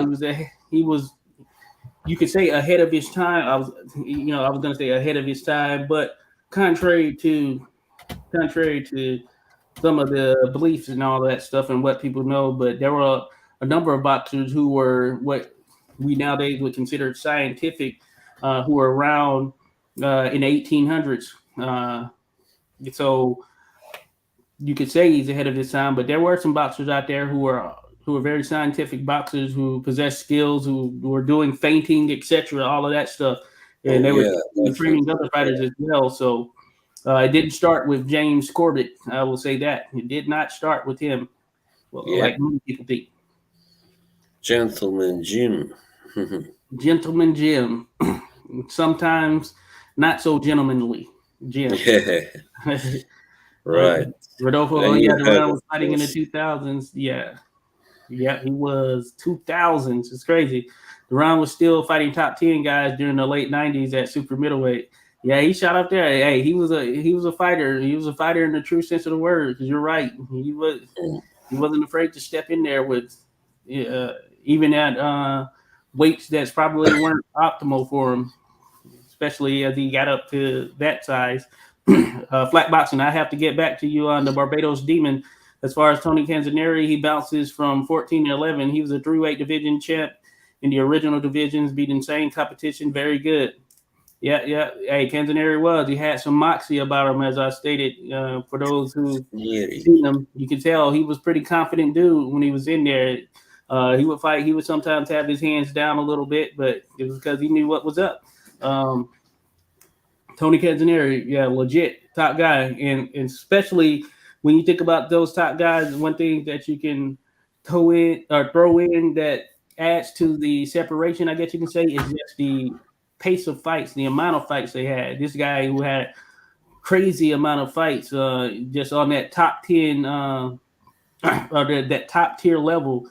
I mean, when you get someone over 100 fights, for instance, then that's a lot of experience right there. Now, when you're going beyond that, the 200s, 300s, and even onward, especially thinking about during that time, then you just got to know that's a ton of experience. It's hard to wait just simple wins and losses, which is often the case these days. Someone looks at a fighter's record and they'll assume just because someone is undefeated that they are top level, or because someone has multiple losses that they're not. But that experience factor plays a major difference. It's huge. It is absolutely huge, and I think that that's what you have to look at as well when you're thinking about some of those fighters at the past, where of the past at least, where boxing was the marquee sport. That's where you were getting the most bang for your buck. You got to think about it. Those times you weren't making any money in the NFL. You weren't making any money in baseball, not to the degree that they're making it today. At least mm, in basketball, you weren't making any money back then to the degree that you could get in boxing. That's why during the 20s, Jack Dempsey was the man as far as the finances were concerned in the sport of boxing when he had the $1 million gates with George Carpentier, as well as when he fought and had the $1 million gate with uh, Tunney, $2 million gate, as a matter of fact, in that second fight. And he was in the 20s. That was the guy right there. So he was top level. Of course, Babe Ruth, around that time when Dixie came up and he was popular, Babe Ruth was as well as Red Grange, I guess, is a guy that is thrown out there. He played, I believe, football or whatever. We know Babe Ruth, the baseballer, but Babe Ruth wasn't making the kind of money that Dempsey was making. None of them were, because Jack Dempsey was getting that top level funding. I equated I did a video on Dipsy and the Carpentier fight, and I know that in that fight, Dipsy made for his purse it was upwards of 300,000 when they factored in the radio broadcasting rights and all that stuff, and it's some insane amount in the multi millions when converted to what it is today, at least. But yeah, just hey, that's where the money was, without a doubt, in the sport yeah, of boxing. So money talks. trying to compete then. Yeah, money talks. Money Talks. That's one of my favorite movies too. The second iteration of it, the one with Chris Tucker and Charlie Sheen. Yeah, yeah. Oh yeah, flag boxing. My top five at the moment: Grab Langford, Sugar Ray Robinson, Benny Leonard, Hammer and Hank. All right, cool, solid right there. Yeah, Harry Greb. We talk about him often, along with Sam Langford. Probably too much as far as bias is concerned. We're always talking about him. But yeah, since we're on it real quick, but yeah, got to give a shout out to Harry Greb. I think one of the greatest resumes in the sport of boxing, arguably the greatest resume, and that can be in a toss up with Sam Langford, who is right there with him as far as that is concerned, and especially in those series of fights. When you get to that level, not a lot separates these guys, because it's just rare territory as a fighter, or as fighters in general, just rare territory. So these are the upper echelon elite of the elites, and I rate Hammer and Hank very highly, myself personally. But yeah, Harry Greb. I mean, middleweight champion of the world, should have been well before when he was, but he was pretty much in there with everyone. You think about a fighter, yeah, resume wise, just the variety of fighters that he took on at varying weights is just insane. Talking Maxie Rosenblum, Tiger Flowers. I mean, it's just a insane resume and fight schedule for him. He won the title over Johnny Wilson, who was seemingly reluctant to face him at first, and it took a while, but he finally was able to get him in there. But Harry Greb, I mean, first man to hand Gene Tunney an L, and he did so in dominating fashion. He was a The only man, also, yeah, also the only man to beat Tani in the pros, I believe. Yeah, yeah. The only man. Yeah, right. Yeah, he was the only man. It was a whitewashing, as a matter of fact, and it was Greb amazing. all the way. And this was Greb fighting at a higher weight and probably already a little bit past his prime. And he would eventually lose to Tunney in subsequent fights. I think one of them ended up being a draw, but Greb was he was not the same fighter as he was in his younger days. You got to think about this guy. He had realistically probably 300 to 400 fights. Who knows? Because I'm sure that all there is that has been verified isn't everything that he actually fought, which is the case with a lot of those guys, even with the likes of Joe Gans, Jimmy Wild, another one who had a ton of fights. Sam Langford, you got to know that he had more fights than what we've been able to find because there was a lot of, boxing was illegal in many states, and then the repercussions of getting caught were real, especially financially, and they didn't want to deal with it. So you know there had to be a lot of backroom stuff going on, and boxing is like that, pretty seedy like that. Anyway, still to this day, flat boxing, greatest knockout of all time. He rides the right hand and counters it with the hybrid between a right hook and an uppercut. Absolutely amazing. So flat boxing, talking about that Kid Herman knockout, yeah, instantly slumped. Yeah, definitely top level right there. Flat boxing, yeah, seeing it, man, it's just a thing of beauty. If you haven't seen that, go check that out. Just Google or put into YouTube Joe Gans KO's Kid Herman or something like that, or Joe Gans Kid Herman. I think it'll pull up right there. You get to see just go Joe Gans. I mean, this is like him in his prime, or the athlete. The I mean, he was legit. That's all I got to say. He was legit, without a doubt. Mr. Pat says, "Flat boxing. Do you consider Robinson's KO Fulmer to be one of the greatest knockouts ever?" Oh yeah, certainly. So flat boxing says top five for sure, without a doubt. He caught him stepping in, I believe, with his offhand. Was it the left or was it? I can't remember if it was the left or right. I feel like it was the left that did it. He was coming in, and yeah, it definitely ranks up there amongst the top knockouts ever because he was stepping back at the time. So high level. And we know Gene, and then you factor in the fact that we know Gene Fulmer was a tough guy at middleweight. As a matter of fact, and that adds a bit more mustard to it when you think about that. So not only who you knock out and how you knock them, but also how you knock them out. So when you factor all of that stuff in, Yes. definitely up there. Yeah, Gene Fulmer was a tough guy, very tough guy. Oh yes, Mm. Gene Fulmer, his brother Don.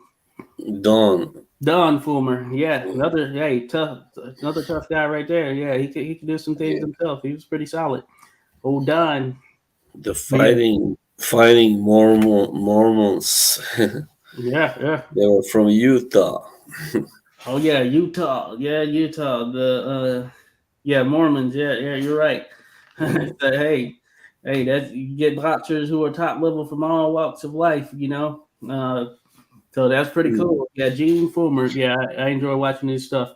Gritty Yeah. guy, tough guy for sure. But yeah, Yes. uh, I know we can get on the history tangents, but it's always good to talk some history. Let me Yeah. see.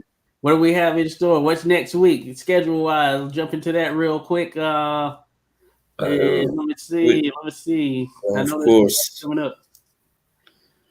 Well, yeah, Chantel Cameron, Katie Taylor, they're going to be fighting Yes, undisputed 140-pound titles. finally. What do you think of that fight, boss? Yeah, I like it. I mean, there are two of probably the best European female boxers, and we right now, and yeah, I am backing Chantel to win this fight, and I hope she Oh does yeah, it. yeah, Yeah, I just don't like the way Katie Taylor fights. Nothing against her personally, but I feel that she sometimes, she doesn't always look so good winning, fights and stuff like that. But she is strong. She's determined and all that. She's tough. So yeah, credit to her for that. But I hope Cameron wins anyway because that would be, I think, better for the sport than. I mean, Taylor has already won a lot of fights and belts and all that. So yeah. That will shake up some things in boxing mm, or the women's division if Chantel Cameron wins, without a yeah, doubt. It will shake I up. believe Taylor is even a little bit of something of an overachiever. I would say probably. Yeah. Yeah, yeah. You could argue that as well. So yeah, Mm, that should be a good one. It's going down in Belfast. Katie's first pro fight in Ireland, which is yeah. pretty crazy thinking about it, right? 'Cause we definitely associate her with Ireland in terms of when she was Yeah. representing everywhere else. Yeah, even though it's not technically the same country or state, it's still the same island. Island, so Yeah, she's right. from the Republic of Ireland. But yeah, she'll be. Yeah, She's the one that's fighting at home. Definitely of those two. yeah, true. So yeah, that's a good one. Then on the undercard of that, Cecilia Brækhus is going to be taking on Oh, champion Terry Harper. It's going to be at right. 154, of course, where Harper has the belt. But yeah, I was mentioning on the Terry. Fight Night Score stream that I don't know what Yeah, this is. Brækhus would have to offer really, because she, No, I think she's pretty much done. This was a yeah, mistake, I believe, from her. yeah, right. And yeah, I I don't. don't think she has anything left to do to give. In this sport, she's given so much. Of course, she has achieved probably more than any other Mhm. female boxer before her. So yeah, So yeah, it I was think it's a it was payday. bound to stop. One day, of course, to end. I mean, yeah, Yeah, it's gonna happen. So this will be a payday for her. I'd imagine this will probably be one of her bigger paydays. Is like she was a part of the wave before you were yeah, probably getting the types of fights, types of marquee coverage that the women's boxers are getting at this point in the era yeah. of the streams and all that stuff. So I would say she and Holly Holm were probably most, I would say, to give credit to for the development, for the rise of the popularity of female yeah, boxing. Those two are probably, and also and Sophie Mattis also, because she was like a puncher, which is really unusual for yeah, female boxers, a knockout artist actually. So those three are most, have most credit, and yeah, for that probably, yeah, yeah. So yeah, good stuff. Yeah, so I expect Terry Harper to pull off that victory, and maybe this is the last fight for Breakers legitimately. But we'll she's see, of course. almost 42, I think now. Yeah, Yeah, so and she was never a puncher, so she doesn't no, have a lot of of course, knockouts. So I don't see her troubling Terry Harper in that sense either. But we'll see how the extra added weight does her. Maybe that provides a bit of benefit to her, not having to cut down. But certainly the inactivity won't help. So. yeah. Yeah, no, I don't think she may last the distance and all that, but I don't expect her to win at all. I don't. hmm I see So Hiroto Kayaguchi is going to be fighting next week as well, but it's an opponent, Ben Dima, who is a Filipino fighter who's like 17-13. So this is like a get back in the mix fight for him. Of course, Joseph Parker is going to be in the mix. Is that next week? Next week? another guy that should retire, I think. Oh yeah, you think so? Joseph Parker? Yeah, I No. don't think he's gonna So achieve. I mean, the that's not. ship has sailed for him, obviously. Yeah, Now, Yeah, Yeah, but Parker. Yeah, he's in an interesting space for sure. Certainly in an interesting space. Not a I whole lot guess he's gonna be able I to guess do. you can keep fighting, just for the money and for the thrill of it. Yeah, but to expect him to win a world title or anything like that, no way, man. I don't think that's happening Yeah, now. yeah, no, no. Yeah. The road's gonna be probably even tougher at this point, considering we've got a new crop of young guns who are now starting to enter that title Yeah. or title contention territory at the very least. That doesn't Yeah, bode of well for course. Parker's chances in that sense, for sure. Yeah, of course. I don't see him winning against any of those guys like Jared Anderson, Zhang, Hergovich, all those Bakoli. I Yeah, think they all beat him very yeah, yeah, most. yeah, yeah. There's a yeah. It's gonna be tough for sure. So we'll see. But yeah, the marquee of next week, of course, we did speak on, and that is actually Devin Haney, Lomachenko, then Katie Taylor.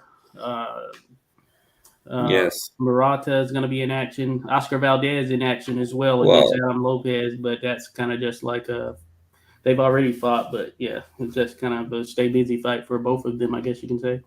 yeah, So we'll right. see. We'll see what transpires.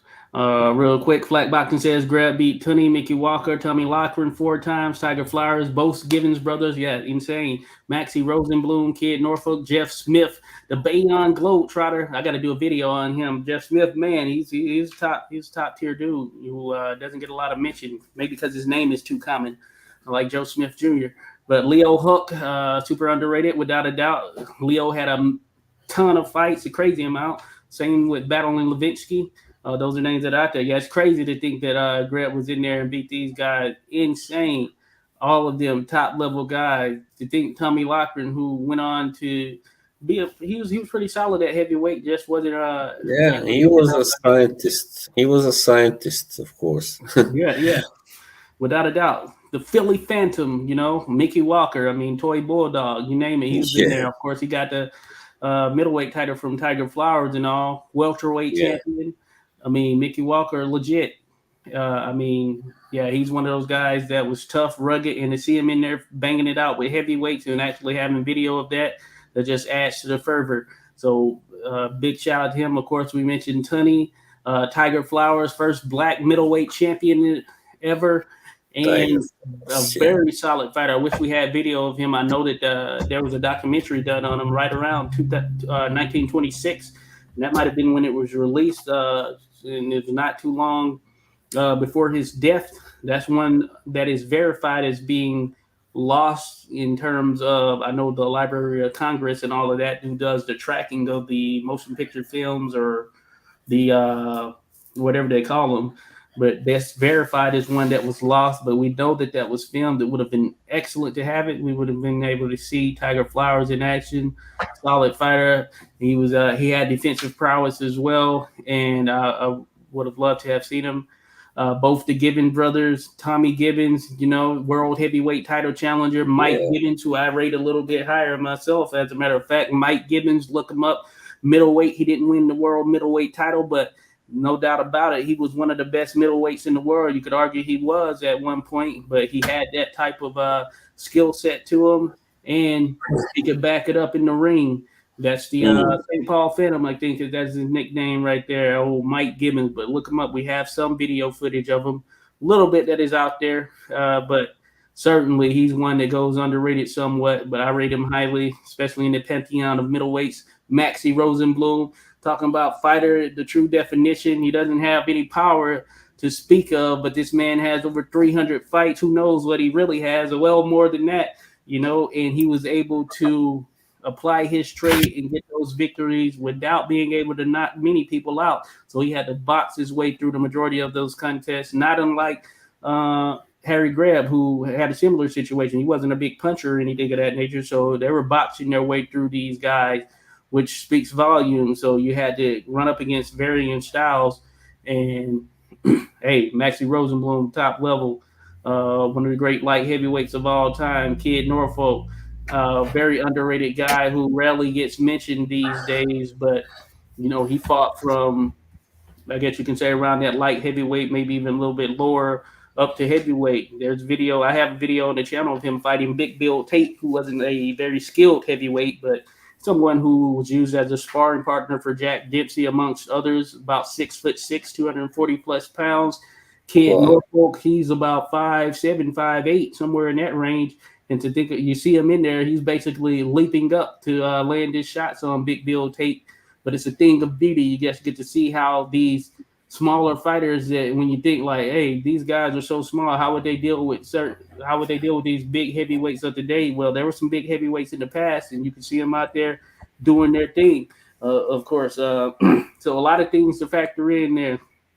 Then Jeff Smith, as I mentioned, the Bayonne Globetrotter, top level middleweight, doesn't often get mentioned, but he was very good. I mean, he was a solidly built fighter. He had a mix of everything. He could box, he could punch. He had a mix of it all, and he was in with top level competition. Of course, you see Harry Greb there. He's another guy fighter that was in there with Les Darcy, an underrated middleweight from Australia, who could arguably be Australia's greatest prospect or fighter, whatever you want to call it, considering he died at 21. He didn't really get a chance to even reach his peak, and he was already being considered the best middleweight in the world. Got a video of him on the page, and Darcy, he was in with a lot of top level guys just there in Australia who came and who competed with them, and George Chit being one of them, Jeff Smith, some others, McGordy. I can't remember McGordy's first name right now, but you definitely check out.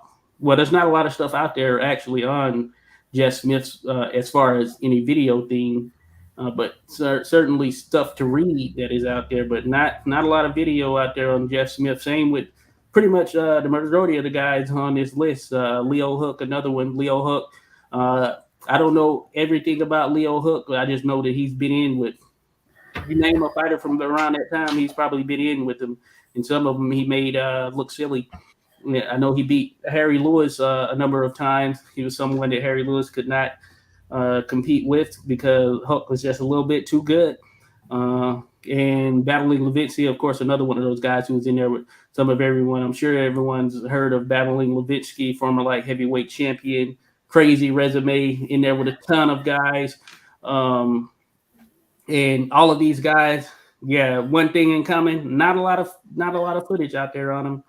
Unfortunately, not a lot of footage, but it would be cool to have more. Maybe there's some out there in someone's basement. Hey, knock out that ceiling there where you're at, Slavin, and see if there's some footage in there, some old fights. Maybe they're in the ceiling there. You just need to check. Yeah. They're hiding somewhere. You know. I don't know. Maybe. No, Yeah. no. I That's think. good. Hey, I'm on the search. I'm on the search. I want to see. Yeah. Well, I just bottomed out. I've guessed here. I know, To I be know. Yeah, honest. we're about to end this thing. Wow, it's hour 52. Yeah. This freaking history talk can take you down a Yeah, path. no, I mean, guys, they never do this. Never start talking about boxing history like after 1 hour has gone already or something with Josh. Then we'll be, here until for another hour at least. That's how it goes. Yo, yeah, yeah, yeah, no doubt about it. So yeah, we're gonna end this thing here in a sec. Flack boxing, must it off the top of my head. Pure memory, good stuff. Flack, hey, we need to chat. Flack, I need to hit you up. I'm gonna follow Yeah, you you. should. Hey, I remember seeing your name. Appreciate you dropping in, without a doubt, though, Flack. Love talking history. So definitely appreciate Damn having you this here, Flack. screen. I'm gonna subscribe to you if I don't already. I can't remember. Mr. Fast, Yeah, Flack boxing, one of the most impressive feats I've ever seen in any sport. His career, 45-0 in one calendar year with 10 wins against Hall of Famers, 5 different Hall of Famers, I believe. Oh yeah, without a doubt. Yeah, 1919. Got a video on that. 45-0. As a matter of fact, he went 52-0 without a blemish. Well, yeah, yeah. So 52-0 essentially. When you factor in the other, when you factor in the other fights that were just after 1919. And then talking about how Julius Lloyd Long, who stands 7-1, is still fighting. No, I don't know him, Rodolfo. I had to check him Yeah, out. I know I've seen him, but he's not very Julius good. Lloyd Long. Yeah, Yeah, I don't know this cat, Julius Lloyd. he's gotta reach like I'm gonna look him up. But 80, 88 or more, perhaps inches reach, something like that. yeah, I'm 90. assuming because they're always looking for a heavyweight to throw out there in the mix. So I'm assuming he's not that good. Yeah, As you mentioned. those guys. Like Mike Flat White. boxing, Leo Hook and Jeff Smith are both guys who held wins over multiple Hall of Famers, yet get overshadowed by guys who did far less. Without a doubt, flat boxing, without a doubt. Like I said, I know Hook was the truth. I need to check out more on Hook, but I've Oh, seen his name pop oh, up in a number of conversations, and I know he was a well-equipped guy. I'm gonna do a video on Jeff Smith without a doubt. Might have to do one on Leo Hook at some point. And then good show. Take care, Mr. Bass. So appreciate it. Thank you all. Yeah, we're gonna have to get up out of here 1:55. I know we're not gonna hold you up all day. Flat boxing, thank you for dropping by. yeah, For sure, Mr. Pads, thank you. Rodolfo, my mom who was in there. Oh yeah, happy Mother's Day to all. Send a shout out and happy Mother's Day to all the mothers out there, without a doubt. We happy appreciate you birthday. dropping by. I meant to open up with that at top. But yeah, shout out to Random Acoustic Thoughts for dropping in. Fight Night Scores, Andre Rodriguez, Bruce Gas, Boxing Jazz, and more. And Martin Dunstan, who is in the mix as well. Everyone, we appreciate you all dropping in. We're going to be back next week, hopefully, if I can get Boz back in the mix here. He's tapped out right now, but we're going to see if we can get him back up. We're going to get you up, Boz, next week. We're going to get it going. Yeah, Uh, hope so. and Rodolfo said, Lord is a gentleman who stays in the Oceana boxing sea. He's the fourth Right. flying boxer all time. Behind Gogia Me Too. Gogia Me Too. If you don't know him, look him Yeah. up. Romanian giant. But everyone, enjoy the rest of your day, and we will be back in contact. Peace. Peace.